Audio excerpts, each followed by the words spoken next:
worse with every generation. For some reason, it just keeps getting worse. I'll give you an example of that. There's a condition in combat, most people know about it. It's when a fighting person's nervous system has been stressed to its absolute peak and maximum, can't take any more input. The nervous system has either snapped or is about to snap. In the First World War, that condition was called shell shock. Simple, honest, direct language. 2 syllables. Shell shock. Almost sounds like the guns themselves. That was 70 years ago. Then a whole generation went by, and the Second World War came along, and the very same combat condition was called battle fatigue. 4 syllables now. Takes a little longer to say. Doesn't seem to hurt as much. Fatigue is a nicer word than shock. Shell shock. Battle fatigue. Then we had the war in Korea, 1950. Madison Avenue was riding high by that time, and the very same combat condition was called operational exhaustion. Hey, we're up to 8 syllables now. And the humanity has been squeezed completely out of the phrase. It's totally sterile now. Operational exhaustion. Sounds like something that might happen to your car.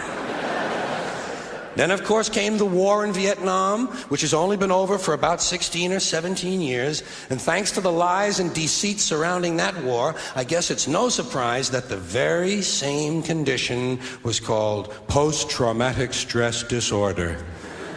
Still 8 syllables, but we've added a hyphen. And the pain is completely buried under jargon. Post-traumatic stress disorder. I'll bet you if we'd have still been calling it shell shock, some of those Vietnam veterans might have gotten the attention they needed at the time. I'll bet you that. I'll bet you that.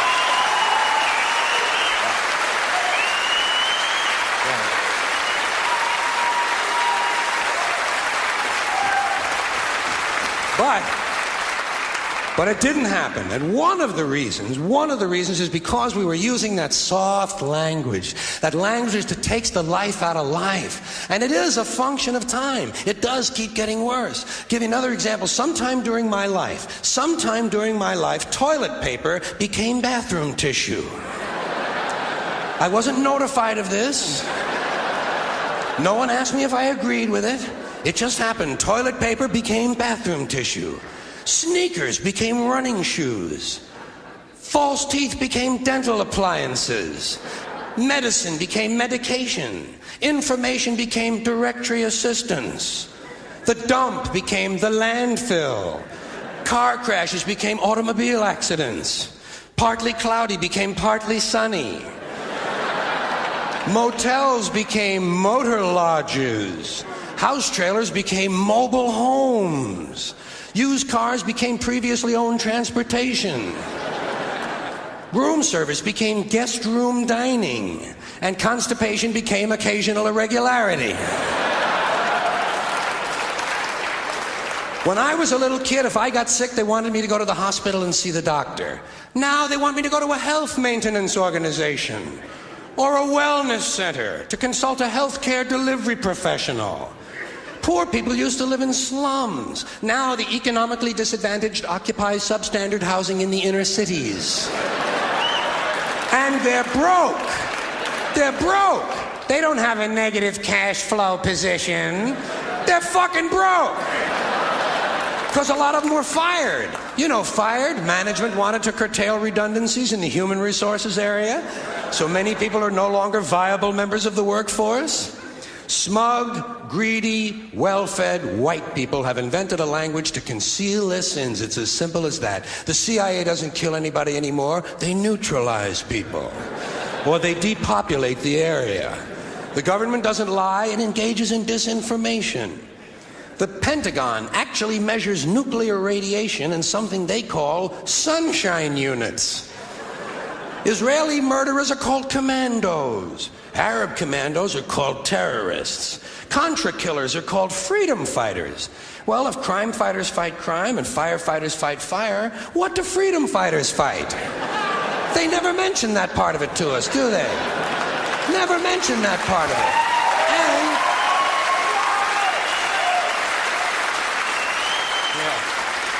And some of this stuff is just silly. We all know that. Like on the airlines, they say they want a pre-board.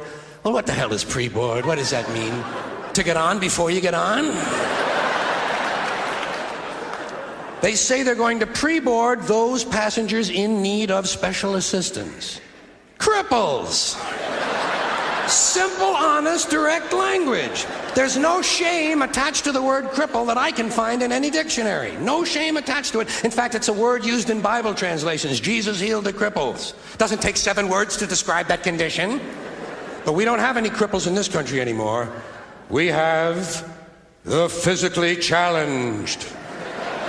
Is that a grotesque enough evasion for you? How about differently abled?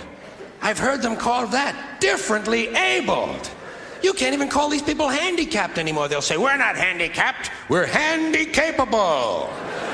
These poor people have been bullshitted by the system into believing that if you change the name of the condition, somehow you'll change the condition. Well, hey, cousin, doesn't happen. Doesn't happen. We have no more deaf people in this country, hearing impaired. No one's blind anymore, partially sighted or visually impaired. We have no more stupid people. Everybody has a learning disorder. Or he's minimally exceptional. How would you like to be told that about your child? He's minimally exceptional. Oh, thank God for that. Psychologists actually have started calling ugly people those with severe appearance deficits.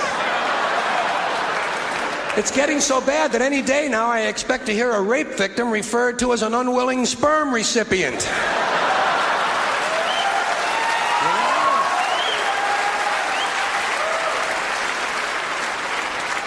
And we have no more old people in this country. No more old people. We shipped them all away, and we brought in these senior citizens.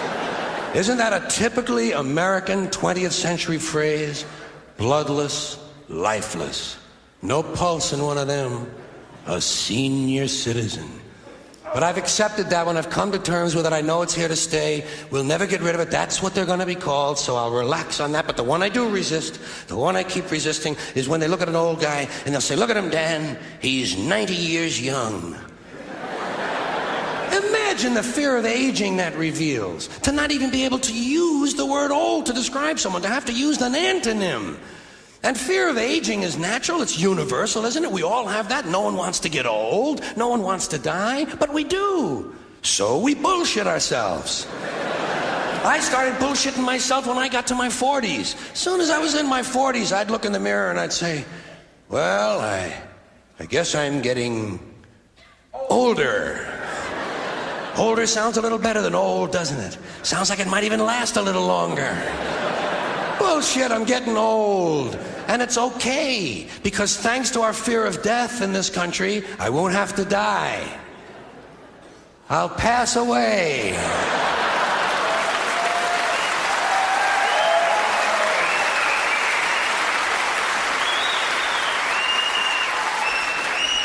Or I'll expire like a magazine subscription.